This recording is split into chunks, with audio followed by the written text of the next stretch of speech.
안녕하세요. 고신대학교 식품영양학과 김지영 교수입니다.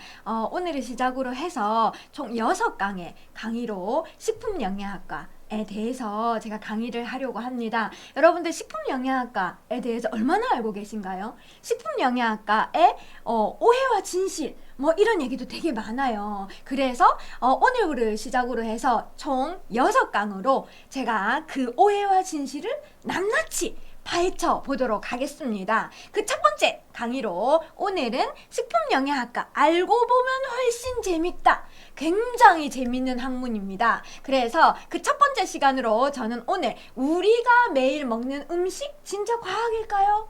정말 우리가 제대로 먹고 있는 걸까요? 그거부터 시작을 해보도록 하겠습니다. 여러분들 준비되셨나요? 자, 시작하겠습니다.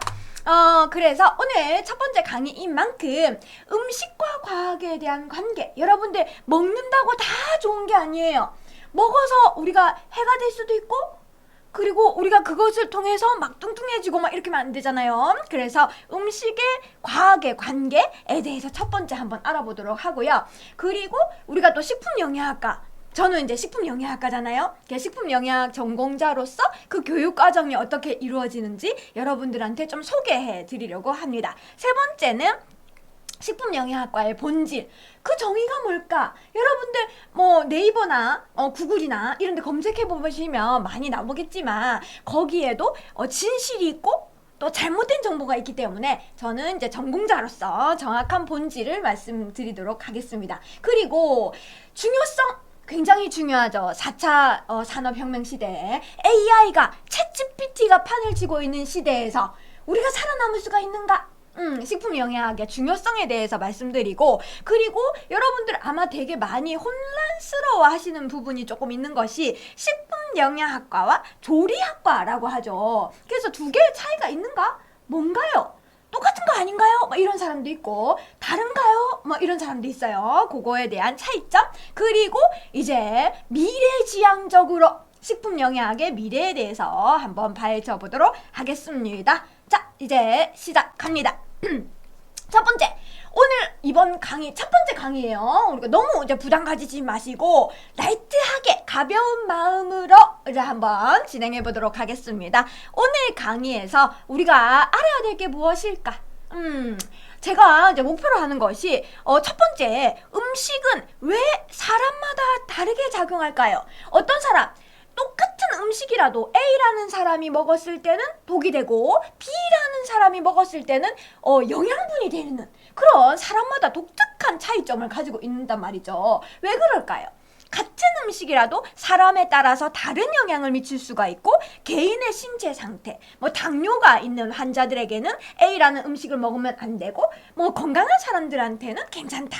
뭐 이런 질병에 대한 문제점에 대해서 우리가 간과하면 안 되는 부분이 되겠습니다. 그리고 신체 상태, 요거는 임상영양학적으로 우리가 접근할 거예요. 요거는 2강에서 여러분들한테 조금 더 자세하게 말씀드리도록 하겠습니다. 그리고 음식의 효과는 상황에 따라서 우리가 어떤 상황에 있을 때 굉장히 스트레스가 많은 상황인가, 아니면 굉장히 릴렉스한 상황인가에 따라서 똑같은 음식을 먹어도 우리가 받아들이는 신체 활동이 달라요. 우리 신체가 굉장히 센시티브합니다. 자, 그리고 영양학적 관점에서 음식을 이해하는 것이 필요하다. 식품영양학과는 식품과 영양 플러스 위생보건, 그 다음에 외식 파트, 이제 조리라고 하죠. 그쪽 파트까지도 우리 가게 되는데, 가장 기본의 두 꼭지는 식품과 영양이에요. 그래서 음식에 대해서 영양학적 관점으로 우리가 이해할 필요가 있다.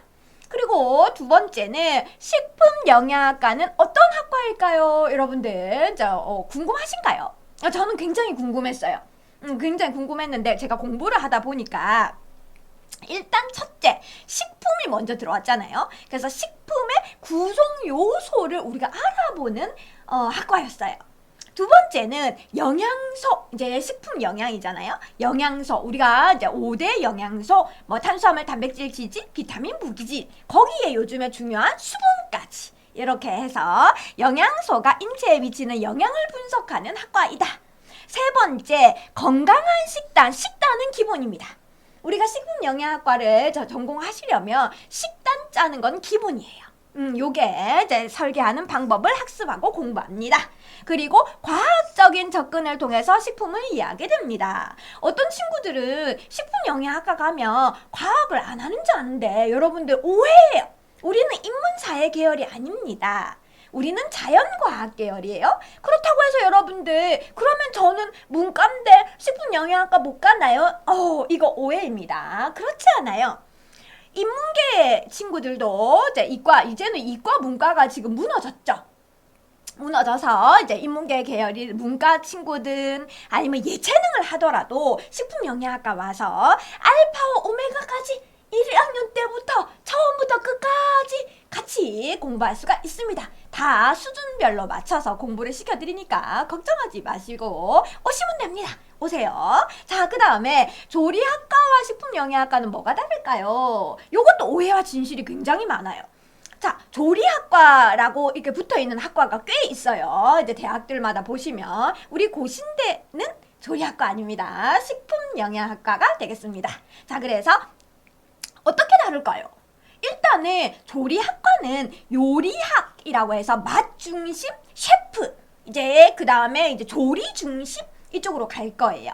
제작하고 메뉴 개발하고 막 이렇게 한단 말이죠. 근데 식품영양학과는 건강 중심에서 식단 설계를 기준으로 합니다. 제가 말씀드렸죠. 앞서서 우리는 식단 짜는 거, 식단 설계하는 게 기본 중에 기본입니다. 그리고 여기서 또 플러스 제가 추가로 말씀드리고 싶은 것은 조리학과 친구들은 영양사 국가 면허증 시험 자격이 안 되세요.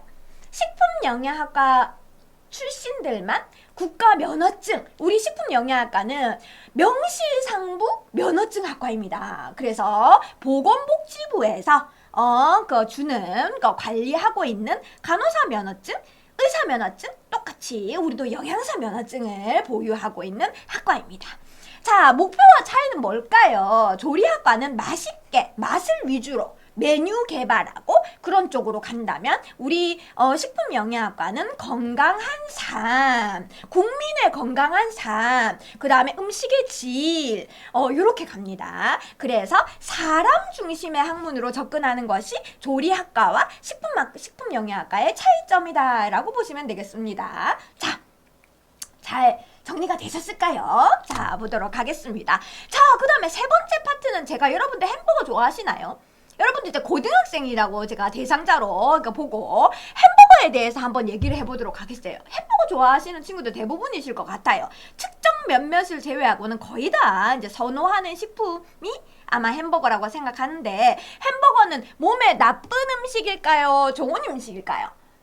자, 여기서 뭐 대부분 다들 아세요. 몸에는 안 좋은 것 같아요. 근데 너무 맛있으니까 먹게 돼요. 이런 친구들이 대부분이에요. 우리 대학생 친구들도 다 그렇거든요. 그런데 정답은 하나가 아니에요. 모든 식품은 나쁘다 좋다가 없어요. 식품은 식품으로 우리가 접근을 해야 됩니다. 아까 앞서 말씀드렸다시피 개인에 따라서 똑같은 음식이라도 나쁜 영향을 미칠 수가 있고 좋은 영향을 미칠 수가 있어요. 그래서 딱 정답은 없습니다. 햄버거는 꼭 몸에 나쁜 음식은 아니에요. 음식 자체에는 좋다 나쁘다 절대 가치를 매기지 않습니다. 이건 잘못된 편향적인 생각이에요. 그렇다면 햄버거도 마찬가지입니다.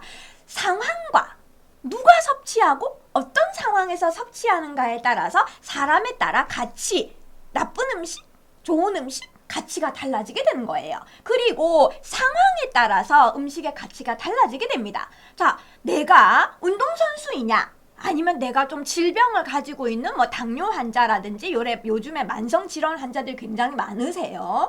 어르신들 뿐만 아니에요. 요즘에는 이제 어린이들, 청소년들한테도 질병이 굉장히 많기 때문에 환자인지 아니면 일상적인 우리가 건강한 사람인지에 따라서 음식의 가치의 구현이 달라지게 됩니다. 똑같은 햄버거가 같은 햄버거가 아니다. 이렇게 보시면 돼요. 자, 운동선수 한번 보도록 하겠어요. 요즘에 운동선수 식단 관리, 헬스 트레이너들이 식단 관리를 다 해주고 있거든요. 요즘에 전문적으로. 그래서 식품영양학 전공자들이 이쪽으로 많이 진출하고 있습니다.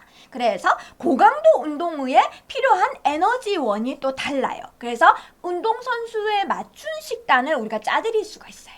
그리고 환자분들, 식욕이 없을 때는 햄버거는 영양 공급원이 될 수가 있어요.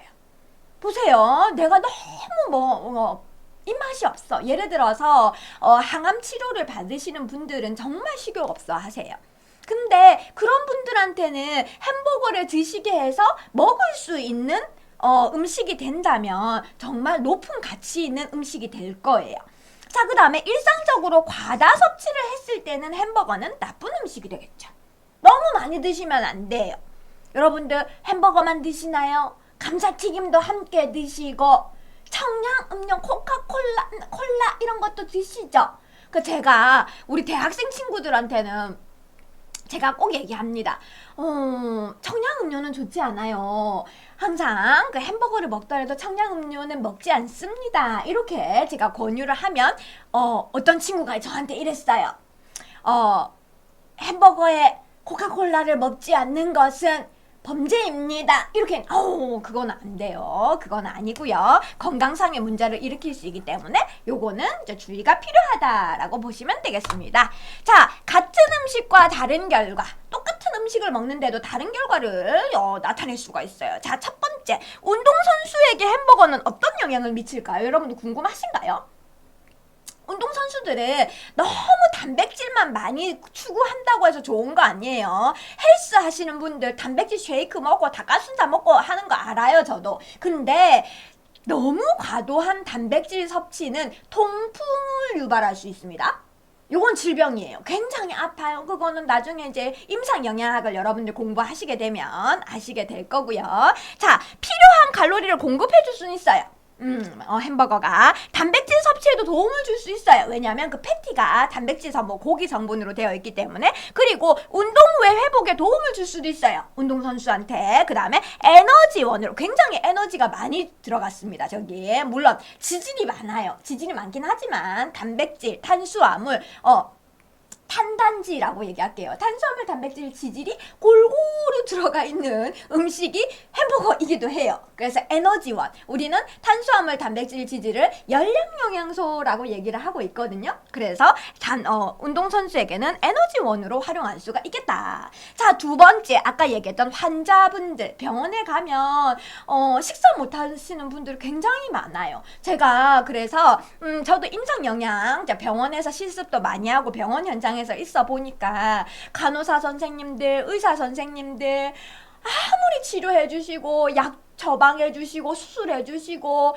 주사 놔 주시고 해도 먹는 거를 잘 못 드시고 드시는 게 안 되시면 돌아가시는 걸 굉장히 많이 봤습니다. 그래서 지금은 우리가 병원에서도 간호사, 의사 선생님만으로는 어려움이 있어요. 환자 케어하는데. 그래서 이제는 간호사, 의사, 영양사 이렇게 3섹션으로, 3트랙으로 가고 있다라고 보시면 돼요. 그래서 간호부, 간호팀, 의사팀, 영양팀 이렇게 3섹션으로 가고 있는 것이 병원의 임상 현장이 되겠습니다. 그래서 굉장히 핫한 지금 그 영역이 임상 영양 영역이고요. 그래서 입맛이 없는 환자에게 햄버거는 어떤 역할을 하게 될까요? 일단은 보고 맛있겠다라고 하는 그 정도의 가치만 부여해도 우리는 성공했다고 해요. 정말 드시기 싫어요.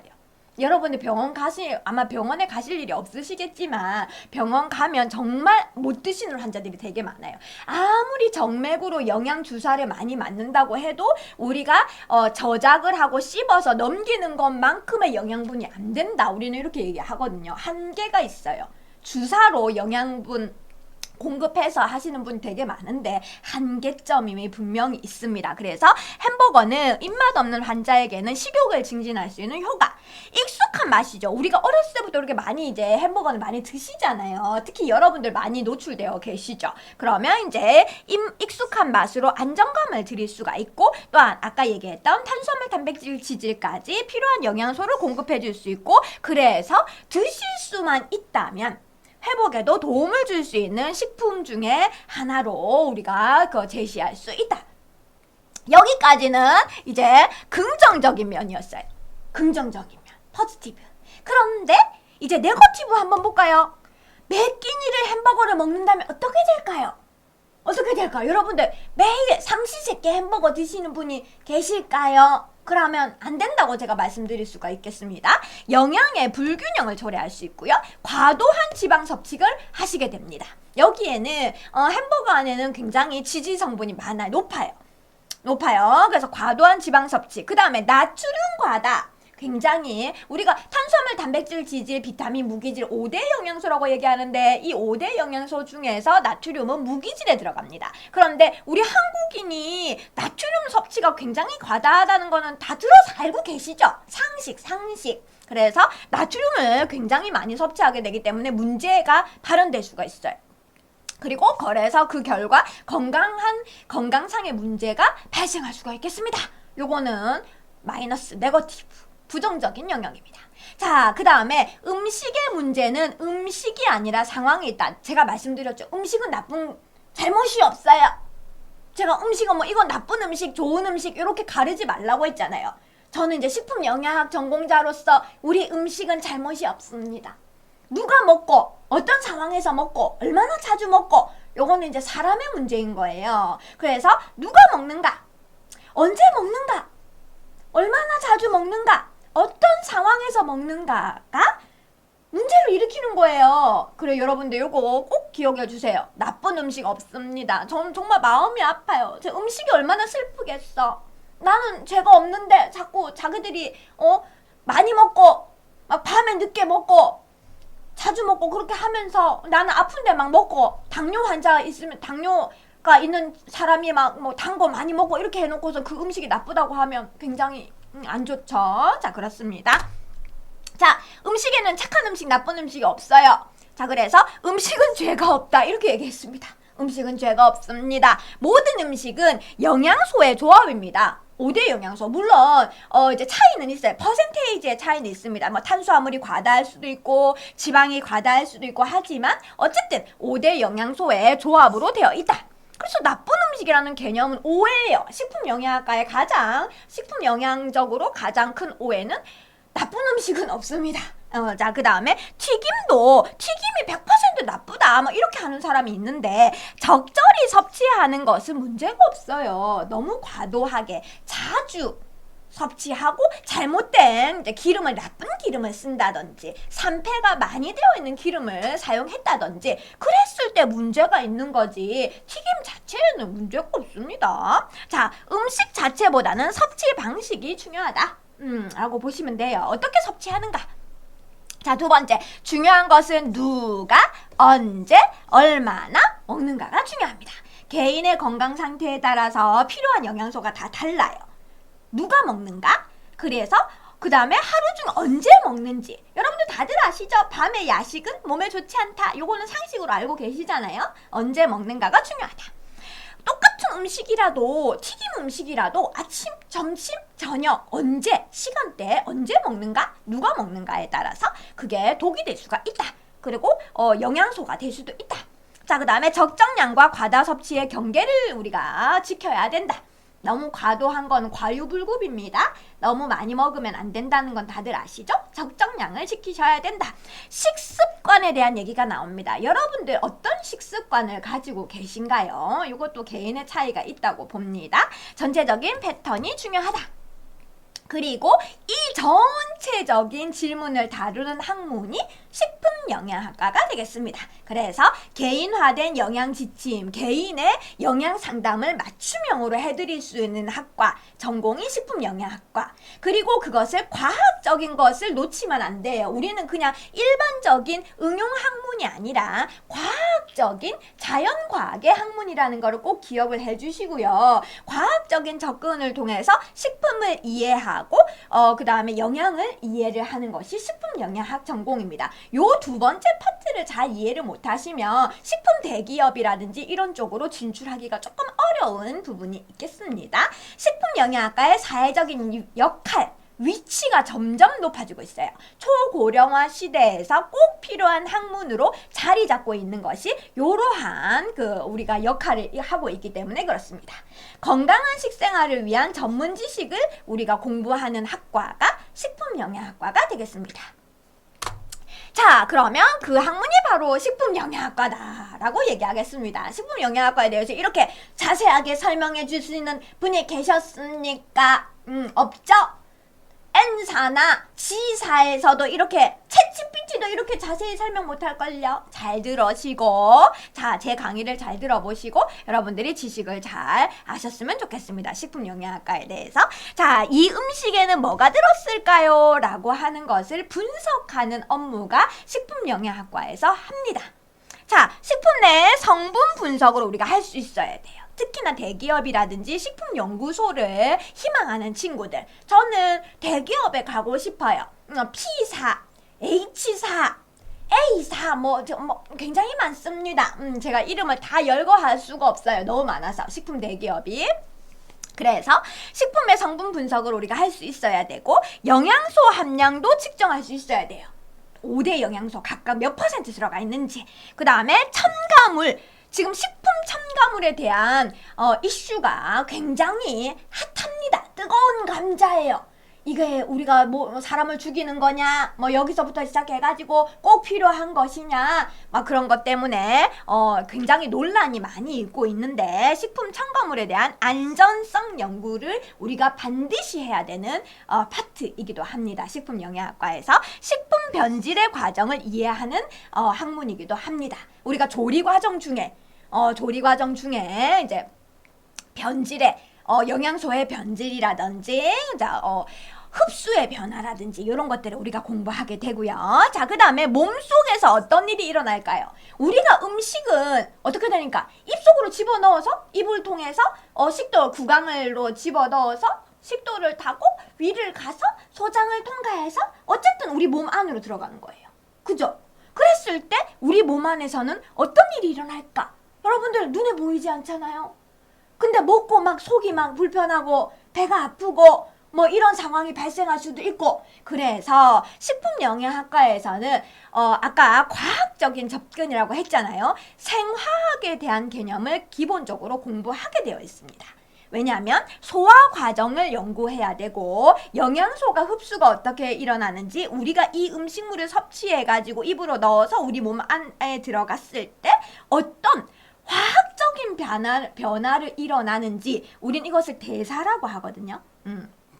대사작용의 분석을 하게 되고, 그 다음에 건강 영양을 우리가 건강한 영양 평가를 하게 되는 학문이라고 보시면 되겠습니다. 우리 몸 안에 들어와서. 그리고 누구에게 얼마나 먹는 것이 좋을까, 개인별 영양 요구량을 우리가 계산해 드립니다. 요즘에는 다 개인 맞춤형 키오스크 같은 거 있으시죠? 그래서 자기의 상황을 넣으면 내가 몇 킬로칼로리가 필요하고 어떤 영양소가 필요하고 그런 게 다 나와요. 여러분들 아직까지는 요게 상용화되어지진 않았습니다만 요거를 개인별 영양 요구량을 우리가 계산할 수 있는 시스템으로 가고 있습니다.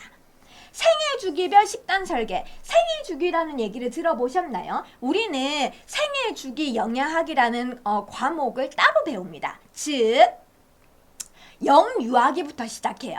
엄마 몸속에서 이따가 태어날 때부터 영유아기 1, 2세, 그 다음에 3, 5세, 그 다음에 아동기 8세부터 시작해서 아동기를 거쳐서 청소년기, 성인기, 노년기, 이렇게 연령별로 이렇게 부분적으로 나눠가지고 식단을 킬로칼로리 요구량이 다르기 때문에 식단 설계를 하고 있습니다. 그 다음에 중요한 거 질병, 임상영양학이라고 또 교과가 따로 있는데, 질병에 따른 식이요법을 개발하고 식단을 다르게 제공해 드립니다. 요거는 병원에서 병원의 임상영양사, 영양팀에서 요거를 개발하고 운영하고 있어요. 그래서 환자마다 환자식을 좀 다르게 하는 시스템으로 가고 있습니다. 그래서 이제 서울의 대형 병원, 5대 병원이라고 하죠. 그게 그 병원에서는 이미 항암식, 당뇨식은 워낙 많이 개발되어 있어요. 그 다음에 신장에 이상이 있는 신장 환자들 대상의 식이 그다음 식단, 그다음에 만성질환 되게 많죠. 심혈관계 질환. 별로 우리가 식단을 따로 제공해 드리는 시스템을 가고 있습니다. 자, 그 다음에 최적의 섭취량을 어느 정도 먹는 것이 가장 적당한 것인지를 우리가 개발하고 연구를 하고 있습니다. 자, 조리학과와 식품영양학과 차이를 한번 더 짚어보도록 하겠습니다. 제가 살짝 맛보기로 앞서서 말씀드렸는데 조리학과와 식품영양학과, 조리학과는 국가영양사 면허증을 우리가 취득할 수 없습니다. 식품영양학과는 식품영양학과에서는 이제 국가면허증 영양사 자격증을 취득할 수 있는 자격을 부여받게 됩니다. 자, 그게 가장 큰 다른 차이점이라고 보시면 되겠고요. 조리학과에서는 맛과 조리 기술 중심입니다. 맛, 조리, 메뉴 개발, 그 셰프가 나오죠. 셰프님께서 이제 기술입니다. 기능직이라고 할게요. 조리학과는 조리 기능직 파트를 중심으로 합니다.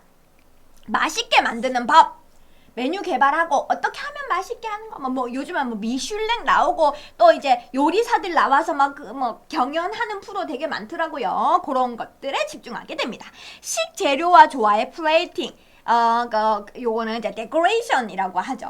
이제 푸드, 플레이팅에 대해서 강조하는 파트가 요 조리학과 파트라고 보시면 되겠습니다. 호텔이라든지 창업을 하신다든지 이런 쪽에 가시면 되겠고, 요리사 쪽으로 조리사. 그 다음에 식품영양학과는 의상부터가 다르지 않습니까? 의상부터가 보시면 사람과 건강 중심입니다. 그리고 건강하게 먹는 법에 집중하고 있어요. 식품 플러스 영양. 거기에 아까 얘기했던 위생보건 파트는 굉장히 중요하게 지금 떠오르고 있는 핫한 파트이기도 합니다. 요새 식중독이라든지 위생보건에 대해서 굉장히 민감하고 있기 때문에. 자, 그 다음에 영양소와 신체 반응 연구, 생화학적인 대사 파트. 우리가 이 음식을 먹었을 때 우리 몸 안에서 어떤 역할을 하게 되는가? 어떤 영향을 미치게 되는가? 그런 것까지도 연구하게 되는 학문이 식품영양학과가 되겠습니다. 그러면 여러분들, 저는 다시 리마인드 할게요. 저는 아까 소속이 어디죠? 잊어버리면 안 돼. 고신대학교 식품영양학과죠. 대학에서는 식품영양학과에서 어떤 거를 배우게 될까요? 여러분들 챗GPT 이렇게 치면은 나올 텐데 조금 더 구체적으로 제가 한번 말씀드리도록 하겠습니다. 일단은 과학입니다. 기초과학은 기본이에요. 백그라운드를 그냥. 근데 여러분들 너무 겁내하실 필요 없습니다. 교수님, 저는 대학에서 공부를 화학을 안 했고, 자, 이과도 아니고, 공통과학, 중학교 때 과학했다. 그러면 다 합니다. 그 정도만, 그 중학교 과학 수준에서 입학하시면 다 해요. 누구나 할 수 있으니까 겁내지 마시고. 튀김의 과학, 우리가 튀김의 과학을 제가 먼저 말씀드린 이유는 아까 튀김이 좋냐 나쁘냐 이런 거 되게 그 논란이 여지가 많이 있는데, 튀김을 과학적으로 접근을 했을 때 좋은 음식, 나쁜 음식, 어떤 사람이 먹느냐에 따라서 이렇게 분류해 볼 수 있기 때문에 튀김에 대해서 얘기를 했고요. 식용유를 쓰죠. 식용유. 자, 튀김은 식용유의 산화 과정을 거치게 됩니다. 산화는 이제 과학이에요. 그 다음에 고온. 보통 우리가 튀김할 때 180도 이상에서 하거든요. 180도에서 210도 정도 저희가 높은 고온으로 올렸을 때, 그랬을 때 화학적인 반응이 일어나게 됩니다. 자, 그리고 3패. 고온으로 기름을 올렸을 때 기름을 고온으로 이렇게 반응을 시키면 산화 반응, 즉 3패가 일어나게 되는데, 이것을 방지하는 기술을 우리가 대학에서 기본적으로 공부하게 되는 과학이라고 보시면 되겠습니다. 그래서 이런 것들을 공부해서 우린 뭐 할 건데요? 이런 거 뭐 하는데요? 즉 건강하게 튀김을 할 수 있는 방법을 고안해보자 입니다. 자, 앞으로 우리의 최종 목표는 건강한 삶, 건강한 식습관, 먹고 죽으면 안 되니까 이렇게 조금 쉽게 접근하면 그렇게 되겠죠? 자, 그 다음에 두 번째 소화입니다. 아까 제가 말씀드렸죠. 우리는 그냥 눈에 보이지 않아요. 음식물을 먹었어, 몸에 들어갔어, 눈에 안 보여. 그러면 이게 어떤 반응을 하고 있을까? 제가 먹었을 때, 여러분들이 먹었을 때 몸에서 이상 반응이 있지는 않을까? 가장 대표적으로 알레르기 반응이 있지는 않을까? 과도한 면역 증후군이라고 하거든요. 그래서 요 소화의 원리, 음식물을 소화하는 시간은 얼마나 걸릴지, 영양소의 흡수 경로는 어떻게 되는지, 소화의 효소는 역할은 뭔지, 식사 속도의 영향은 뭔지, 여러분들 빨리 드시는 분도 계시고 늦게 드시는 분도 계시죠. 그러면 교수님 저는 되게 빨리 먹는데요. 그러면 5분 만에도 밥을 먹어요. 그러면 우리 몸 안에서 어떤 영향을 미치게 되는지 그런 것들의 영향을 우리가 원리를 공부하게 됩니다. 그 다음에 아까 얘기했던 기본 중에 기본 식품 영양학과라면 반드시 해야 되는 것이 급식 메뉴 설계입니다. 식단 짜는 거. 조리학과에서는 이거 하지 않아요. 우리는 식품영양학과 영양사 면허증 기반이기 때문에 급식 메뉴를 설계를 할 수 있어야 됩니다. 영양의 균형을 계산해야 된다. 5대 영양소, 탄수화물, 단백질, 지질, 비타민, 무기질, 플러스 수분까지 골고루 퍼센트에 맞춰서 식단을 짤 수 있어야 됩니다.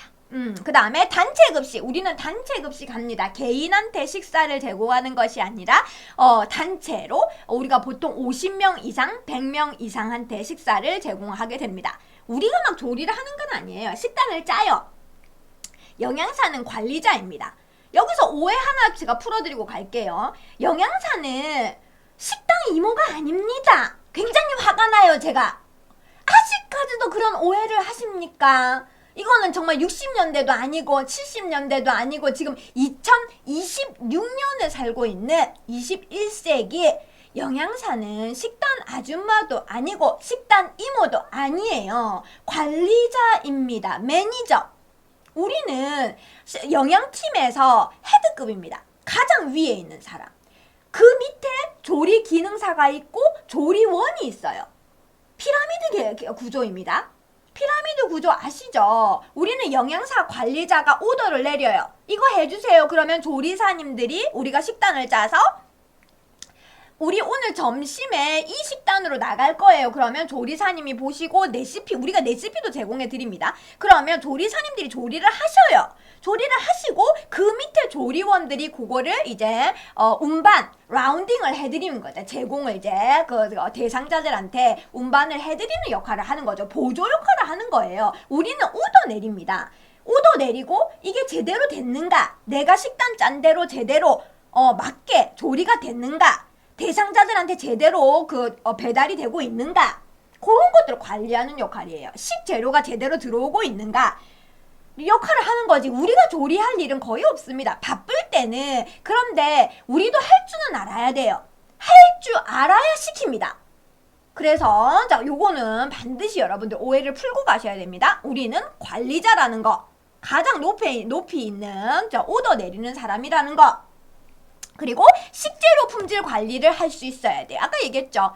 검수라고 합니다. 식재료가 들어왔어. 내가 주문을 했습니다. 주문 발주도 우리의 역할입니다. 다른 사람이 하지 않아요. 조리원, 기능사님들이 이거를 하지 않습니다. 식재료 오더라든지 주문하는 거, 검수하는 거는 영양사. 왜냐면 우리가 1번이기 때문에 우리가 반드시 하게 되어 있습니다. 그래서 식재료 품질 관리하고 연령별 필요한 영양소를 우리가 짜는 것도 역시 급식 메뉴 설계하는 우리 식품영양학 전공자들의 업무입니다. 자, 그 다음에 생활 속에서 영양학을 우리가 대학에서 공부하게 됩니다. 이건 기본. 근데 여러분들 상식적으로 일반인들도 할 수 있어요. 근데 눈이 다릅니다. 보는 눈이 달라. 약간 제가 이제 직업병이 조금 있어요. 이제 마트를 잘 못 가, 내가. 왜냐면 시간이 너무 많이 걸려. 일이 너무 많이 따지거든. 일반 사람들은 이제 그냥 보고 이렇게 이제 가지만 저는 이제 따지는 게 많아요. 그래서 뭐 식품에서의 과학이라든지 칼로리는 얼마라든지 식품 표시가, 영양 표시가 제대로 되어 있는지, 특히나 요즘에 가공식품 많이 나오시죠? 가공식품 안 드시는 분 아마 없으실 거예요. 그래서 가공식품의 이해라든지 건강한 식습관을 설계하는 것들을 대학에서 식품영양학과에서 배우게 됩니다. 자, 식품영양학과에 대학에 입학을 하면 수업의 특징은 뭐가 있을까요? 일단은 암기의 이해라고 되어 있는데 우리는 막 수학학과 뭐 이론적인 초과학적인 기초과학 학문에서 뭐 예를 들어서 자연 계열에서 막 수식 정리하고 이렇게 하는 것보다는 단순 암기가 좀 많아요. 단순 암기. 어쨌든 우리가 영양사 국가 면허증 시험을 봐야 되기 때문에 단순 암기가 많습니다. 그래서 영양소의 작용을 메커니즘을 이해하고 식품 성분에 우리가 공부를 하고 그 다음에 과학적인 근거에 기반해서 학습을 하게 됩니다. 자, 그 다음에 마지막에 비판적 사고력을 개발합니다. 그래서 우리가 식단을 짰을 때 이게 제대로 쟀는지 토론하고 이런 것들 좀 합니다. 자, 그 다음에 식품영양학과는 자연과학 파트이긴 하지만 실생활의 연결입니다. 우리는 어플리케이션, 응용 파트예요. 과학만 주구장창해서 뭐하게? 실제로 우리가 적용해봐야지. 우리는 적용하는 파트예요. 적용하는 학과입니다. 일상생활에 가장 깊숙하게 들어와 있는 학과가 식품영양학과예요. 여러분들 안 먹고 살 수 있습니까? 못 살죠? 어떤 사람들은 뭐 그냥 알약 하나 먹고 그냥 살았으면 좋겠다 이렇게 얘기하는데 또 먹는 기쁨이 또 있습니다. 먹으면서 이야기하고 뭐 이렇게 먹으면서 맛있는 거 먹고 미각이 왜 있습니까? 입에 넣고 알약 먹으면 이게 맛을 느낍니까? 못 느끼지. 그죠? 그래서 가장 일상생활하고 연결되어 있는 학문이 식품영양학과 라고 보시면 돼요. 일상식품의 과학적인 분석, 가정에서 그리고 단체급식소에서 여러분들 하다못해 휴게소를 가더라도 푸드코트 없는 데가 있습니까? 공항 가도 푸드코트 있죠? 모든 것이 푸드. 다 식품영양학과하고 연결되어 있고 식생활의 문제를 해결할 수 있는 능력이 이제 식품영양학과에서 공부를 하면서 길러지게 되고 실제 사례 연구, 생활 밀착형 연구를 우리가 공부를 하게 됩니다. 자, 그 다음에 제가 말씀드린 이론에서 실습으로 가야 됩니다. 보통 우리가 특히나 고신대 식품영양학과 같은 경우는 현장 실습이 굉장히 활발하고 잘 돼 있는 학교입니다. 그래서 1, 2학년 때 이론을 배우고 기본적으로 기초 이론을 배우고 2학년 2학기부터 바로 현장으로 이제 적용하게 됩니다. 그래서 조리 실습도 하고 영양 분석도 하고 견학도 가고 현장 실습 나가서 체험도 하고 그래서 농장 체험이라든지 우리는 체험을 굉장히 많이 하는 학과인데 그래서 현장 견학이라든지 체험, 식단 설계 프로젝트 를 우리가 해보게 되고 임상영양 병원에서의 사례 연구도 합니다. 그래서 우리 고신대 식품영양학과는 이제 병원하고 연계되어 있고요. 식품 대기업 중에서 P사하고 C사하고 연결되어 있습니다. 그래서 그 다음에 우리는 GAP, 친환경 농산물을 재배하는 농장하고 연계되어 있어서 농장 팜투어라고 하죠. 그 다음에 스마트팜이라고 들어보셨나요? 요새 굉장히 핫한데 스마트팜이라든지 이런 거 하고 연결되어서 실습, 견학, 체험을 많이 가는 학과입니다. 자, 그 다음에 생각하는 공부. 자, 수업의 특징은 앉아서 주구장창 이론만 공부하는 학과는 아니에요. 우리는 실생활에 적용을 해봐서 그래야지 취업으로 바로 연결될 수 있기 때문에 졸업과 동시에 바로 취업합니다. 취업률 이제 100% 가거든요. 우리가 식품 선택의 근거라든지 영양 문제 해결하는 모색 프로젝트라든지 식품 트렌드가 굉장히 중요해요. 특히나 식품 영양학 전공 즉 식품과 영양 이 업계라고 얘기할게요. 이 업계는 트렌드가 굉장히 빨리 변합니다. 특히나 챗GPT 21세기 지금 인공지능 시대에 가장 빠르게 변하는 전공이 아마 식품영양 트렌드인 것 같아요. 그래서 여기에 맞추기 위해서 굉장히 여러 가지 정보를 공유하고 있고요. 개인별 맞춤형 식단을 우리가 짜보고 식품영양학적인 정책, 법규 이런 것들도 공부하는 학과입니다. 그래서 우리는 이제 이론 플러스 현장 실무 플러스 자격증, 면허증, 바로 취업 이렇게 원 스텝으로 진행되게 됩니다. 1학년 입학과 동시에 1학년, 2학년, 3학년, 4학년 취업 이렇게 가는 거죠. 자, 그래서 식품영양학과가 왜 필요한가? 이제 조금 이해는 가셨죠? 식품영양학과가 필요할 것 같아요. 이해는 가셨는데 조금 더 세부적으로 한 4꼭지 정도로 제가 정리를 한번 해보도록 하겠습니다. 일상의 학문이다. 우리가 안 먹고 살 수 있는 사람 아무도 없기 때문에 식품영양학과는 21세기 챗GPT가 나와도 망하지가 않아요. 망할 수가 없다. 왜? 먹고 살아야 되는데 안 먹고 살 수 있는 사람 나와봐. 심지어 우주선을 띄워도 거기에 식품이 들어갑니다. 그 정도예요 지금. 그래서 일상의 필수 요소이다. 그래서 하루에 3끼 이상 먹는 행위. 요즘에 뭐 삼시세끼 뭐 다 드시는 분도 계시고, 아무리 식단 조절하시고 하셔도 하루에 한 끼는 드셔야 돼요. 한 끼 안 먹으면 죽습니다. 그래서 한 끼는 이제 이상 먹어야 되기 때문에 반드시 우리가 먹는 행위를 해야 되죠. 모든 사람은 먹는 행위를 해야 합니다. 매일 선택해야 되는 과제이다. 여러분들이 집에서 조리를 하시는지 안 하시는지 잘 모르겠어요. 근데 엄마를 한번 생각해 볼까요? 집에 계시는 엄마. 아니면 식당 예를 들어서 여러분 학교를 다니시면 학교 급식 하시죠. 그러면 급식을 누가 제공해 주죠? 영양사 선생님이 제공하시죠. 그러면 매 끼니마다 뭘 먹지? 여러분들 고민 안 하시나요? 하다못해 여러분들 조리를 하는 건 아니더라도 오늘 점심 뭐 먹지? 내 친구 만나서 뭐 먹지? 여러분들 가장 기본적인 우리의 기본적인 고민이 뭐 먹지잖아요. 뭐 먹지? 그래서 매일을 선택을 해야 되는 과제이기 때문에 식품 영양학 전공이 가장 기본적으로 필요합니다. 생존! 우리가 아까 얘기했죠. 안 먹으면 죽어요. 생존을 위한 필수 조건인 학문이 식품 영양학과입니다. 자, 그 다음에 삶의 질, 직결된 요소이다. 건강한 삶.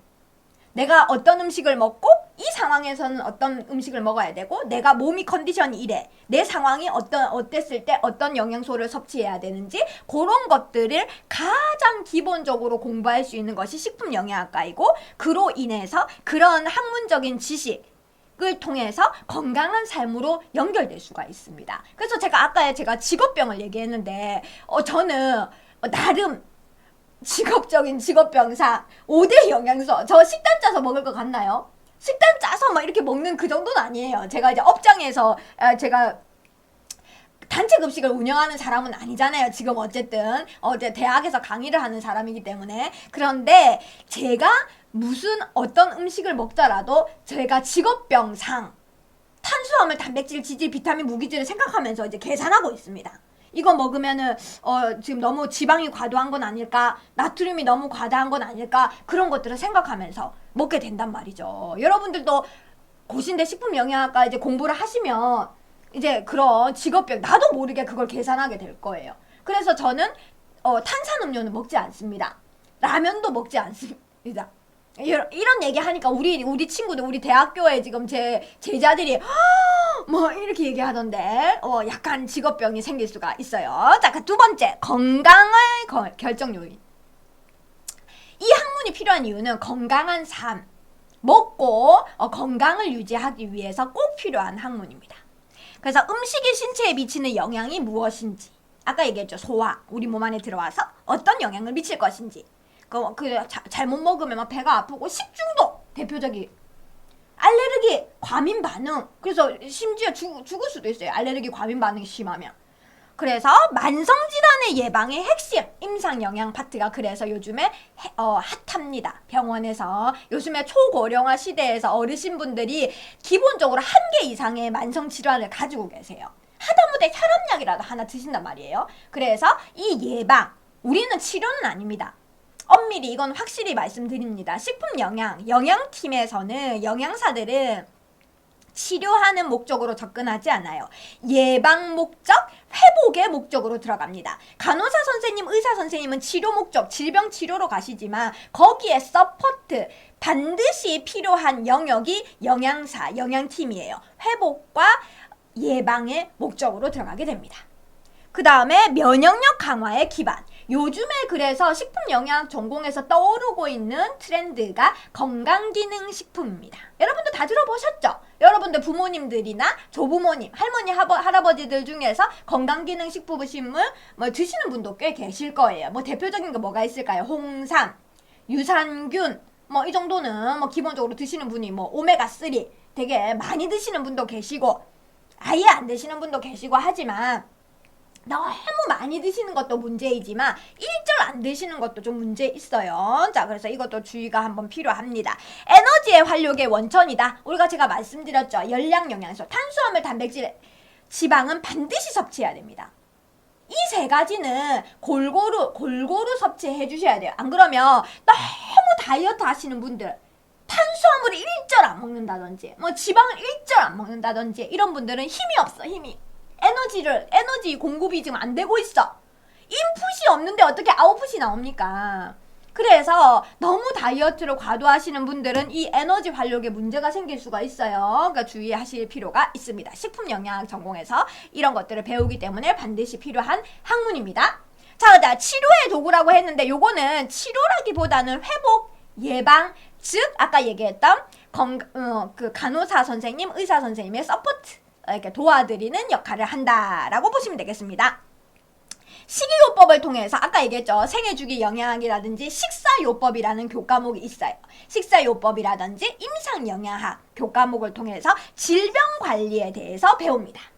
A라는 질병, B라는 질병, 질병 굉장히 많잖아요. 각각 질병별로 우리가 식단을 어떻게 짜드려야 되는지, 그 다음에 영양소의 퍼센트 함유량 계산을 어떻게 달리 해드려야 되는지, 그 다음에 특수 영양 요구를 충족한다. 칼륨을 너무 과다하게 섭취하면 문제가 되는 신장 질환이 있어요. 그래서 그러면 칼륨, 여러분들 바나나에 칼륨이 굉장히 많다는 거 아시나요? 그런 분들한테는 이제 신장에 문제가 있으신 분들한테는 바나나가 독이 될 수 있어요. 그런 것들. 근데 항암 치료하시는 분들한테는 바나나가 굉장히 좋은 항암 제품이 될 수도 있겠고요. 이렇게 다르게 식단을 짜드려야 되고, 그래서 환자 맞춤형 식단을 설계해 드려야 됩니다. 그 다음에 영양 상태 개선 효과를 위해서 이 학문은 반드시 필요한 학문이다. 관리의 대상을 한번 볼게요. 관리의 대상은 따로 없다. 저는 모든 국민이 관리의 대상이라고 보고 있어요. 물론 관리가 필요한 정도 차이는 있어요. 굉장히 우리가 영양사가 케어를 집중적으로 해야 되는 집단이 있고, 관리를 조금 라이트하게 해드려야 되는 집단이 있습니다. 하지만 관리의 대상은 모든 국민, 여러분들, 건강한 모든 사람까지도 관리가 필요한 대상이다라고 보고 있습니다. 그래서 단순 선택이 아니라 관리 대상이에요. 요거는 그 선택 아닙니다. 식품영양학은 선택이 아니에요. 필수 학문입니다. 과학적인 접근이 필요한 분야이고 전문가의 지식이 반드시 필요한 학문입니다. 그래서 여러분들 되게 정보 홍수잖아요. 우리가 인공지능 시대에서 정보가 너무 많아요. 그런데 잘못된 정보가 너무 많아. 잘못된 정보로 인해서 가장 문제가 되고 건강에 문제를 일으킬 수 있는 학문이 식품영양학과입니다. 그래서 전문가의 반드시 조언이 필요한 학과도 식품영양학과예요. 자, 그 다음에 체계적인 연구가 필요한 영역도 역시 그래서 식품영양학과가 되겠습니다. 자, 거의 마지막으로 달려가고 있습니다. 여러분들, 식품영양학과는 단순히 요리를 잘하는 사람을 키우는 학과 아닙니다. 요리는 조리학과 가서 공부하시고, 하지만 교수님 그러면 식품영양학과에서는 요리 안 하나요? 요리합니다. 식품영양 위생보건, 그 다음에 아까 기초과학 있었죠? 거기에다가 외식, 조리, 경영까지 들어가게 됩니다. 우리는 하나만 해서는 아니고 이젠 멀티가 돼야 돼요. 21세기에 하나만 해가지고 먹고 살기 힘듭니다. 거의 불가능해요. 저도 영양사 면허증도 있고 식품기사 자격증도 있고 조리기능사도 있고 웬만한 거 다 있어요. 없는 게 없이 다 있습니다. 그래서 조리 실습은 당연히 합니다. 하지만 우리가 이것만 4년 내내 하는 건 아니란 말이에요. 공부할 게 얼마나 많은데 그것만 해야 돼? 안 돼요. 그것만 해서는 우리가 영양사 면허를 딸 수가 없기 때문에 기본적인 것만 합니다. 그래서 단순히 요리를 잘하는 사람만 식품영양학과에 오는 것은 아니에요. 요거는 플러스 그 기본입니다. 한 꼭지 들어간다고 생각할게요. 한 꼭지.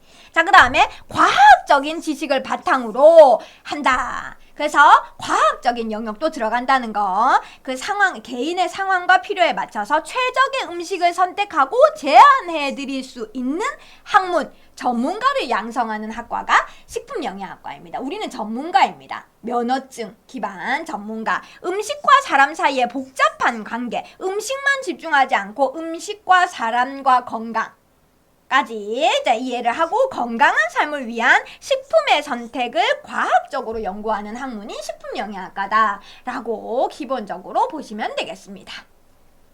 자, 그래서 첫 번째 강의는 이 정도만 할게요. 두 번째 강의는 우리가 뭘 공부할까요? 너무 식품영양학과만 하니까 재미없잖아, 그죠? 너무 지루하다. 그럼 여러분들한테 조금 더 관심 있을 만한 게 뭐가 있을까? 다이어트 가겠습니다. 여자친구도 다이어트 관심 많나요? 요즘에는 남자친구들도 다이어트 많이 하더라고요. 몸 키운다고 막 근육 만든다고. 우리 애들 장난 아니거든요 지금. 자, 그래서 다이어트의 상식 과학적으로 맞을까? 영양학적 관점에서 다이어트를 어떻게 진실과 오해가 또 있어요. 다이어트에 관해서. 그리고 다이어트 정말 칼로리만 줄이면 될까요? 너무 지나친 다이어트 하다가 요요가 올 수도 있잖아요. 막 갑자기 살이 막 더 많이 찐다든지. 그러면 다이어트에 우리가 실패를 왜 할까? 영양학적으로 우리가 다이어트를 어떻게 하는 게 옳을까? 그리고 식품영양학과에서 제시하는 건강체중관리법 궁금하신가요? 궁금하시면 이 강으로 오시면 되겠습니다. 오늘 첫 번째 이제 1강이었어요. 약간 맛보기. 식품영양학과가 뭐예요? 막 이렇게 그냥 제가 한번 정리를 해서 여러분들한테 말씀을 드렸습니다. 어떠셨는지 잘 모르겠는데 조금 즐거우셨으면 좋겠고요. 식품영양학과에 대한 오해를 조금 풀어주셨으면 좋겠습니다. 그래서 진실만을 알자.